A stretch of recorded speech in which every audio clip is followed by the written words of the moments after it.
हर कोई चाहता है कि उसके घर पर बालकनी या आंगन में रंग बिरंगे और सुंदर पौधे ग्रो करें। यही सोचकर लोग नर्सरी से प्लांट लाते हैं, गमले खरीदते हैं, काफी पैसा खर्च करते हैं, लेकिन ज्यादातर लोगों के पौधे सरवाइव नहीं कर पाते। इस तरह पैसा और मेहनत दोनों बर्बाद चली जाती है। एक सर्वे के मुताबिक 50% से ज्यादा लोग टेरेस पर गार्डनिंग शुरू करने के बाद 1 या 2 महीने के अंदर गार्डनिंग छोड़ देते हैं। अब सवाल यह है कि ऐसा क्यों होता है? अगर हमें यह कारण पता चल जाए तो हम वो गलतियां करने से बच जाएंगे जो टेरेस गार्डनिंग की शुरुआत करने वालों की सबसे बड़ी दिक्कत है। स्वागत है आपका मेरे YouTube channel Jitendra pot gardening में। उम्मीद है आप स्वस्थ होंगे।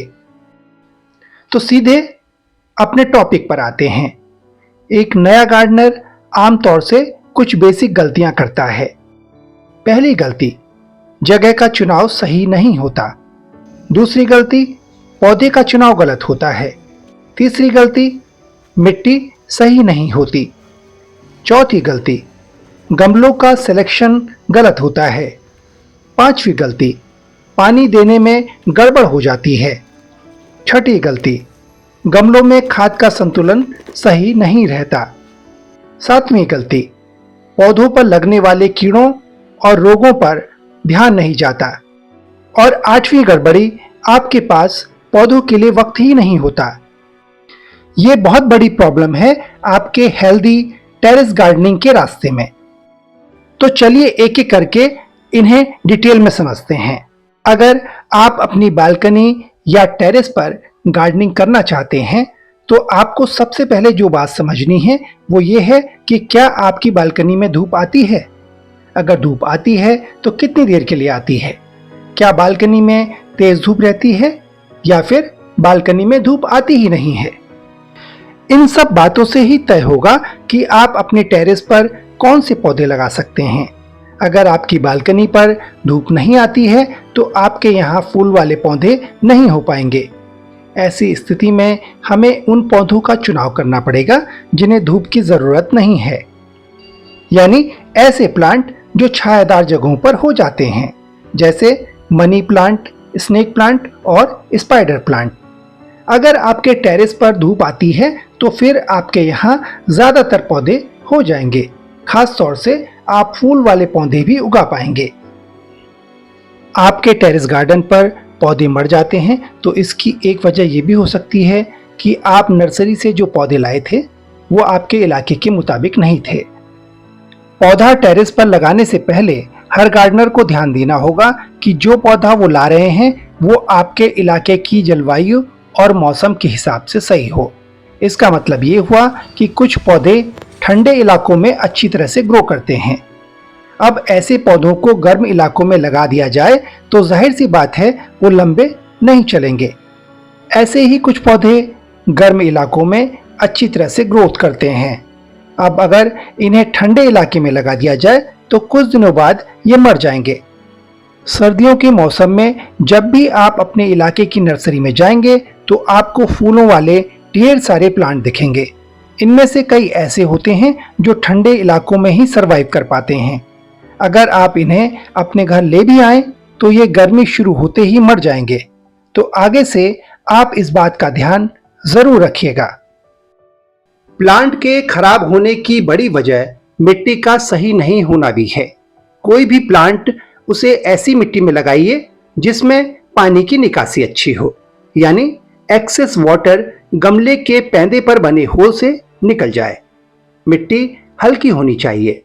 मिट्टी ऐसी हो जिसमें नमी तो रहे लेकिन साथ ही बहुत ज्यादा पानी जमा ना हो, यानी चिपचिपी मिट्टी प्लांट्स के लिए अच्छी नहीं है। अगर आपके आसपास अच्छी मिट्टी नहीं है तो गमलों के लिए अच्छी मिट्टी तैयार करने का एक आसान फॉर्मूला आपको बताता हूं। आप इसे ध्यान से नोट कर लीजिए। आप एक हिस्सा कोई भी मिट्टी ले लीजिए, यानी नॉर्मल गार्डन सॉइल। इसमें एक हिस्सा गोबर की खाद या वर्मी कंपोस्ट डालिए। एक हिस्सा बालू यानी रेत ले लीजिए जिसे हम कंस्ट्रक्शन सैंड भी कहते हैं, और एक हिस्सा कोकोपीट लीजिए। इसे अच्छी तरह से मिक्स कर लीजिए। इस तरह आपकी एक अच्छी पॉटिंग मिक्स तैयार हो गई। इस मिट्टी में खाद अच्छी मात्रा में है, इसलिए पौधा अच्छी तरह से ग्रोथ करेगा।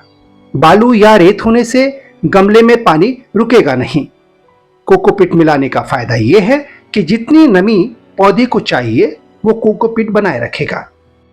अगर आपके पास कोकोपीट नहीं है तो फिर आप उसकी जगह खाद और सामान्य गार्डन सॉइल की बराबर बराबर मात्रा ले लीजिए।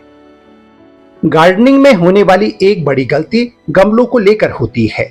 गमलों का साइज काफी मैटर करता है। अगर पौधे छोटे हैं तो उन्हें छोटे गमलों में लगाइए।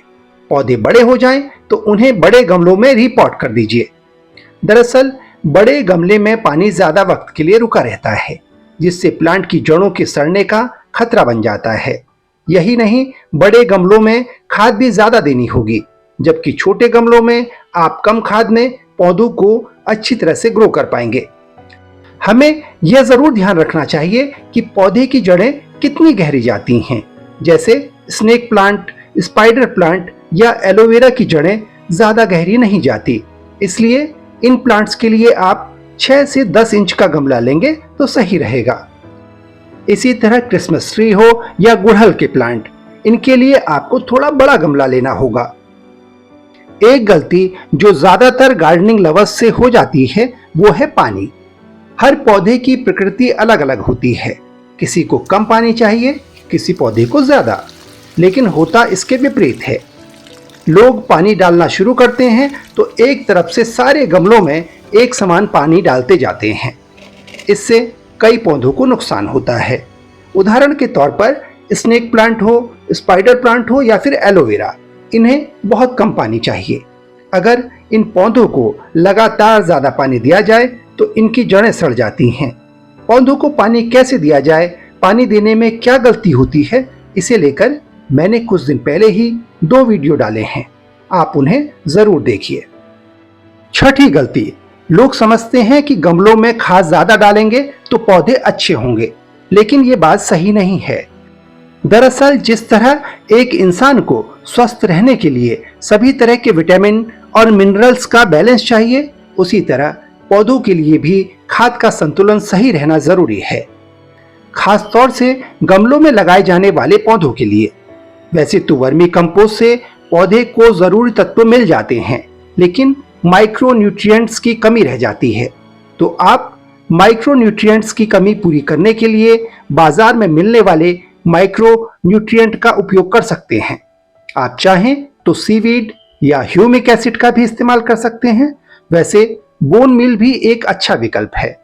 ये सभी चीजें 150 से 200 रुपए में 250 ग्राम के पैक में मिल जाती हैं। तो आप अपनी सुविधा के हिसाब से इसे चुन सकते हैं।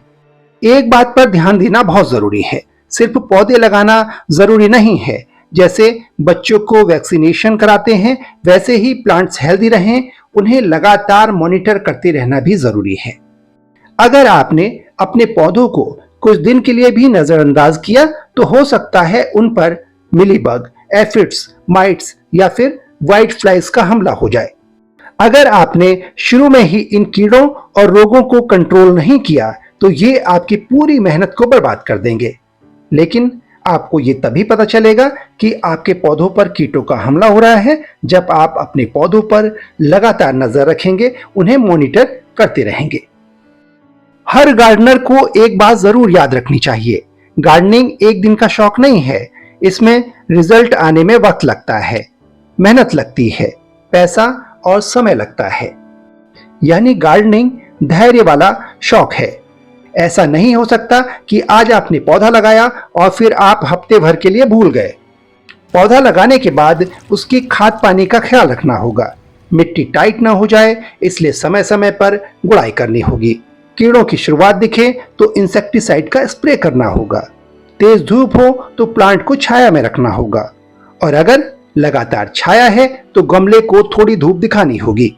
अगर आपके पास अपने पौधों के लिए वक्त नहीं है तो आपका गार्डन हरा भरा नहीं रह सकता। यानी आपको थोड़ा वक्त तो निकालना ही होगा। तो दोस्तों, अगर आप इन 8 गलतियों को नहीं करेंगे या कहूं कि आप इन 8 बातों का ध्यान रखेंगे तो आप अपने टेरेस पर अच्छी तरह से प्लांट्स ग्रो कर पाएंगे।